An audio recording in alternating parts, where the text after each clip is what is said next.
నమస్తే అండి. నేను వాణి. నా ఛానల్ ఫస్ట్ టైం చూస్తుంటే ప్లీజ్ లైక్ చేసి, షేర్ చేయండి, సబ్స్క్రైబ్ చేసుకోండి. ఈరోజు మనం మిథున్ బాబు గారు రచించిన ఒక మంచి కథను విందాం.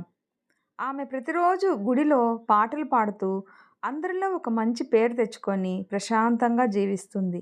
ఒకరోజు ఒకతను గుడిలో ఆమెను చూసి, చిచి, ఈమె మంచిది కాదు, ఈమెను గుడిలోకి రానీయకూడదు, అలాంటిది ఈమె చేత గుడిలో పాడిస్తున్నారా అంటూ రచ్చ చేశాడు. అందరూ నిర్ఘాంతపోయి ఆమె వైపు చూశారు. ఆమె చేసిన తప్పేమిటి? అసలు ఆమె జీవితంలో ఏం జరిగిందో వినండి. రాధిక ఒక గుడిలో చెట్టుకు ఆనుకొని కూర్చుంది. ఆమెని చేదు జ్ఞాపకాలు వెంటాడుతున్నాయి. బాధగా కళ్ళు మూసుకుంది. మనసు కదిలినట్టయింది. కళ్ళ నుంచి నీళ్లు జారిపోతున్నాయి. తనకిష్టమైన దేవుడిని ఆసరాగా తలుచుకుంది. ఏ తీరుగనను దయచూచెదవో ఇనవంశోత్తమ రామా, నాతరమ భవసాగర మీదను నళినదళేక్షణ రామా అని పాడుకుంటూ మనసుకి ఓదార్పు పొందుతుంది. తనను తాను ఓదార్చుకునే ప్రయత్నం చేస్తుంది. కళ్ళు మూసుకొని తలను మోకాళ్ళ మీదకి పెట్టుకొని పాట పాడుతూ ఉంది. అలా ఒక పాట తర్వాత ఒక పాట పాడుకుంటూ ఉంది. అలా ఆ పాటలను గుర్తు తెచ్చుకుంటూ పాడుకోవటంలో బాధను దూరం చేసుకునే ప్రయత్నం చేస్తుంది. అమ్మా, ఎవరు తల్లి నువ్వు అని ఓ మృదువైన గొంతు వినపడింది. కళ్ళు తెరిచి చూసింది. ఎదురుగా పూజారి, చుట్టూ ఒక 10 మంది భక్తులు కూర్చొని ఉన్నారు. అందరూ భక్తిగా చేతులు జోడించి ఉన్నారు. ఎంత బాగా పాడావమ్మా! పాటల్లోని నీ భక్తి పారవశ్యానికి వింటున్న మేము ఇక్కడి నుంచి కదిలి వెళ్ళలేకపోయాం. మా అందరి మనసుల్లో ఒక ప్రశాంతత నింపిందమ్మా నీ గానం.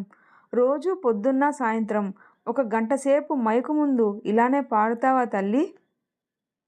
నీతో పాటు మేము కాసేపన్నా మనశ్శాంతిని పొందుతాం అని అడుగుతున్నాడు పూజారి కారుణ్య. రాధిక రోజు గుడిలో పాడుతూ కొంచెం మనశ్శాంతిగా బతుకుతుంది. నెలకింత అని జీతం దొరుకుతుంది. భక్తులు చాలామందికి రాధిక ఓ ఆప్త బంధువు అయింది. కారుణ్య, రేవతిల కూతురు పల్లవికి రాధిక చాలా దగ్గరైంది.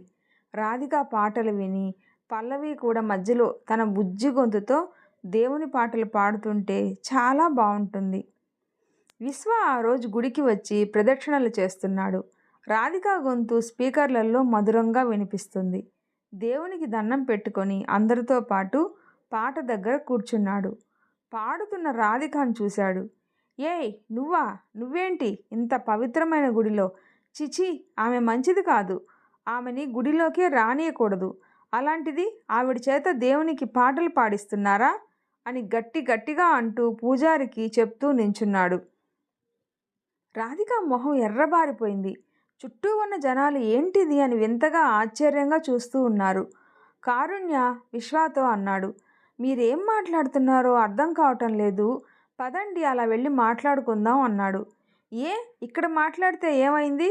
ఆమె రాధిక మా ఊర్లో నుంచి తరిమేస్తే ఇక్కడికొచ్చి వాలింది, మకిలి పట్టిన మనిషి అన్నాడు చీత్కారంగా రాధికను చూస్తూ. రాధిక కట్టెలా బిగుసుకుపోయినట్లు కదలకుండా కూర్చొనుంది. విశ్వ మాటలకు ఆమె తలలోని నరాలు చిట్లుతున్నట్టుగా నొప్పి మొదలైంది. కారుణ్య కోపంగా విశ్వ చేయి పట్టి విసురుగా బయటికి లాక్కెళ్ళబోయాడు. ఏంటి బాబు, నీకంత కోపం వస్తుంది ఆ అమ్మాయినంటే? నీకు బాగా అలవాటైందా ఆమె తోడు అని ఎగతాళిగా అసహ్యంగా మాట్లాడాడు విశ్వ. కారుణ్య ఆ మాటలకి నిశ్చేష్టుడైపోయినట్టు కళ్ళు పెద్దవి చేసి విశ్వాన్ని చూస్తూ అలానే నిలుచుండిపోయాడు. అప్పుడు ఆ మాట విని చివ్వున లేచి వచ్చింది రాధిక. లాగిపెట్టి విశ్వ చెంప మీద గట్టిగా కొట్టింది. ఎన్నిసార్లు చంపుతూనే ఉంటారు ఒక మనిషిని మీరు? ఒక బొమ్మలాగా నా బతుకుతో, నా భావాలతో ఆడుకునే హక్కు ఎవరిచ్చారు మీకు? ఒక మంచి మనిషిని, ఈ కారుణ్యాన్ని అంత అసహ్యంగా ఎలా చిత్రీకరించావు? నీకు కొంచెమైనా తెలుసా అతని గురించి? తెలియని ఒక మనిషి గురించి నీచంగా ఎందుకు మాట్లాడావు? సృష్టిలో మీకు తెలిసి ఒకటే ఆలోచన, తప్పు అనేది ఇది ఒక్కటే అనా? కానీ ఎలా పడితే అలా ఆలోచించేసి మీ నోటితో కంపు మాటలు మాట్లాడతారు కదా, అది కూడా ఒక తప్పే. ఒక మనిషిని భౌతికంగా చంపితే ఎంత నేరమో, ఎంత పెద్ద శిక్ష పడాలో, ఒక మనిషిని మానసికంగా హింసించి చంపేసినా అంతే నేరం, అంతే పెద్ద శిక్ష పడాలి. నా మనసును చంపేస్తూ నా జీవితాన్ని అల్లరిపాలు చేసే హక్కు మీకెవరిచ్చారు అని కోపంగా ఆవేదనగా ఊగిపోతున్న రాధికను రేవతి వచ్చి పట్టుకొని పక్కకు తీసుకెళ్ళి కూర్చోపెట్టింది. చిన్నప్పుడే తల్లి తండ్రి లేని రాధికకి యుక్త వయసుకి వచ్చేటప్పటికి పెంచిన దూరపు బంధువులు కూడా పెళ్లి భారం తలెత్తుకోలేమని ఇంకా దూరం అయిపోయారు. ఆ ఊరిలో పెద్దింటి అబ్బాయి కిరణ్ తోట పనికని రమ్మని రాధికను బలవంతంగా సొంతం చేసేసుకున్నాడు. చిన్నప్పటి నుండి ఏదో ఒక బాధ, ఎవరో ఒకరితో శాపనార్థాలు తింటూ పెరిగిన రాధికకి కిరణ్ చేసిన ఈ అన్యాయం కుమిలిపోయేంత పెద్దదని తెలియలేదు. అలా కిరణ్ చేతిలో ఒక్కసారి ఇంకోసారి కూడా ఆటబొమ్మే అయింది రాధిక. పుట్టింటికి నిండు గర్భిణీగా వచ్చింది నిర్మల. నిర్మలకు సాయంగా రాధికను పనికి పెట్టుకుంది నిర్మల వాళ్ళ అమ్మ. కిరణ్ నిర్మలకి అన్న. ఒకసారి తమింట్లో పనిచేస్తున్న రాధికతో అన్న వ్యవహరిస్తున్న తీరుని పసిగట్టిన నిర్మల రాధికను అడిగింది, ఏమిటి మా అన్న నువ్వు ప్రేమించుకుంటున్నారా అని. ప్రేమించటం అంటే అడిగింది రాధిక. అబ్బా, అంత అమాయకురాలివా? మా అన్నని వలలో వేసుకొని పెద్దింటి కోడలివి అయిపోవాలనే కదా నీ ఆలోచన అంది నిర్మల కొంచెం కోపంగానే. మీరెక్కడా నేనెక్కడమ్మా, మీతో బంధానికి నేనెందుకు ఆశపడతానమ్మా అంది అమాయకంగానే రాధిక. మరి మా అన్నతో సన్నిహితంగా ఎందుకుంటున్నావు? తప్పు కదూ అని నిలదీసింది నిర్మల రాధికని. తప్ప అమ్మా అడిగింది రాధిక. ఏమీ తెలియనట్లు అలా అడుగుతుంటే నీ మీద నాకు అసహ్యం వేస్తుంది. రేపు మా అన్నకొచ్చే భార్యకి నీకొచ్చే భర్తకి అన్యాయం చేసినట్టు కాదా ఇది? మీ ఇద్దరు చేసింది అని తిట్టింది నిర్మల. తప్పని నాకు తెలియలేదమ్మా, నిజం, నన్ను నమ్ము, ఇంకెప్పుడు నా ప్రాణం పోయినా ఈ తప్పు చేయను అంది దృఢంగా రాధిక. నిర్మలకి పాప పుట్టి 3వ నెల వచ్చేదాకా అన్ని పనులు కష్టపడి చేసింది రాధిక. తాను ఒక మనిషిని అని మర్చిపోయి యంత్రంలా పనిచేసింది రాధిక. కిరణ్ ఎన్నిసార్లు వెకిలి వేషాలు వేసినా రాధిక పట్టించుకోలేదు. కిరణ్ నానా తిట్లు తిట్టాడు రాధికని. తన స్నేహితులతో తిట్టించాడు, అవమానించాడు, బెదిరించాడు. అన్నీ భరించింది రాధిక. కానీ తప్పు మాత్రం మళ్ళీ చేయలేదు. కిరణ్ మరీ శృతి మించుతుంటే నిర్మల కిరణ్కి గట్టిగా చెప్పింది, అన్నా, నీ కుక్క బుద్ధి మార్చుకోకపోతే నీ పెళ్లిలో నువ్వు ఇలాంటి చెత్త మనిషివి అని నేనే చెప్పి మరి ఏ అమ్మాయితోనూ నీ పెళ్లి కాకుండా చేస్తాను. తర్వాత నీ ఇష్టం. చూస్తూ చూస్తూ ఇప్పుడు రాధికనే కాదు, రేపు రాబోయే నా వదిన్నైనా నువ్వు బాధ పెడుతుంటే సాటి ఆడదానిగా నేను ఊరికే ఉండను. నేనే నీకు చెప్పు దెబ్బలు రుచి చూపిస్తాను. తోడబుట్టిన వాడివని కూడా చూడను అని మందలించింది. 6 నెలలుగా తనకి అంత సేవ చేసిన రాధికకి భారీగా జీతం ఇచ్చి వేరే ఊరికి వెళ్ళి బతకమంది నిర్మల. రాధిక అమాయకత్వం అర్థం చేసుకున్న నిర్మల రాధికకు చెప్పాల్సిన జాగ్రత్తలు చెప్పి లోకజ్ఞానం నేర్పించి పంపింది నిర్మల.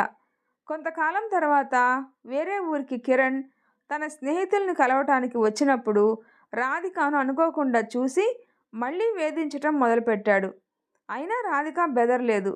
కావాలంటే చంపమనన్నా చంపేయి, కానీ తప్పుగా మాత్రం బతకను అంది రాధిక స్పష్టంగా. ఇదివరకే తప్పు చేశాం, మళ్ళీ ఇప్పుడు తప్పు చేసినా చేయకపోయినా ఒకటే అన్నాడు పొగురుగా కిరణ్. లేదు దొరా, అప్పుడు తప్పని నాకు తెలీదు, ఇప్పుడు తప్పని తెలిసాక చచ్చినా చేయను అంది రాధిక. అప్పుడు మాత్రం నువ్వేమన్నా చిన్న పిల్లవా, నీకేమీ తెలీదు అనుకోవటానికి అన్నాడు కిరణ్ ఎగతాళిగా. నిజమే దొరా, అప్పుడు నాకు లోకం సరిగా తెలీదు, ఇప్పుడిప్పుడే బతకటం ఎలాగో నేర్చుకుంటున్నా అంది రాధిక. రాధిక ఎదురు తిరుగుతుంటే కోపం వచ్చి కిరణ్ రాధిక గురించి తప్పుగా ప్రచారం చేశాడు. ఊరి బయట ఉండాల్సిన ఆమె ఊరి మధ్యలో మన మధ్యలో ఉంటుంది, తరిమేయండి అని. అప్పుడు ఊరి వాళ్ళల్లో కొందరు మూర్ఖులు, గొర్రెలు కిరణ్ మాట నమ్మి రాధికను దూరంగా పొమ్మని తరిమారు. మరి అదే తప్పు చేసిన కిరణ్ మనలోనే ఉన్నాడే, మరి వాడినేం చేయాలి అని ఒక్క మూర్ఖుడు కూడా ఆలోచించలేదు. నాణ్యానికి ఒకవైపే ఆలోచించి ఆవేశపడి నాణ్యానికి రెండో వైపు కూడా ఆలోచించాలి అనే జ్ఞానం లేని గొర్రెల మంద ఎప్పుడు ఎవరికి పట్టం కడతారో, ఎప్పుడు ఎవరిని అవమానించి నేలకేసి కొడతారో వారికే తెలియనంత స్పృహ లేని స్థితిలో ఉంటారు చాలామంది జనం. వారిలో విశ్వావకుడు. కారుణ్య అతని ఊరి జనం సమావేశమయ్యారు. రాధిక గుడిలో పాడవచ్చా పాడకూడదా అని నిర్ణయించడానికి. చాలామంది పాడకూడదు అన్నారు. కారుణ్య, రేవతి చెప్పారు, మనుషులం మారటం సహజం. కాలమే క్షణం క్షణం మారుతూ నిమిషాలుగా మారి, గంటలుగా మారి, రోజులుగా మారుతూ ఉంటుంది. ఆమె ఇదివరకు రోజుల్లో ఏం చేశారు అనేది అప్రస్తుతం. ఇప్పుడు ఈరోజు ఆమె జీవన విధానం ఏమిటి, ఆమె ప్రవర్తన ఏమిటి అనేదే మనం చూడాలి. ఒకటి తప్పొప్పులు ఎంచుకొని జీవనం సాగించాలి అంటే అందరం పక్కనున్న వారిలో ఏదో ఒక తప్పును కారణంగా చూపి దూరం పెడుతూ ఉంటే ఏ ఇద్దరూ కలిసి జీవనం సాగించలేరు. చిన్నదో పెద్దదో అయిన తప్పులు అందరము చేస్తూనే ఉంటాం. తప్పుని గుర్తించినప్పుడు తిట్టి మందలించి దూరం పెట్టినట్టే తప్పు దిద్దుకొని పద్ధతిగా జీవించేవారిని హక్కున చేర్చుకోవటము అవసరమే. ఆవిడ ఈరోజు మర్యాదగా జీవిస్తున్నారు. నిన్నటి రోజు తిరిగి రాదు కదా. అలానే నిన్నటి ఆవిడ తప్పుని గతానికి వదిలేసి ఇప్పటి రాధికను ఎప్పటిలానే గౌరవిద్దాం అని చెప్పారు కారుణ్య, రేవతి. వారం రోజుల తర్వాత తిరిగి పాడే అవకాశం వచ్చినప్పుడు పాట మొదలుపెట్టిన రాధిక గొంతు వణికింది.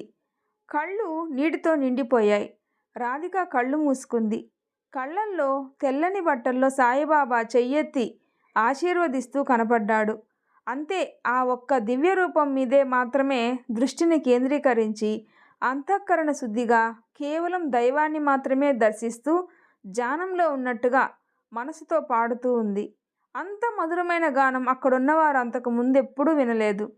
అందరూ కృష్ణుని వేణుగానానికి వశమైపోయినట్లుగా రాధికా గానానికి నెమ్మదిగా తలలూపుతూ చేతులు జోడించి కళ్ళు మూసుకొని కాసేపు ప్రశాంత స్థితిలోకి వెళ్ళిపోయారు.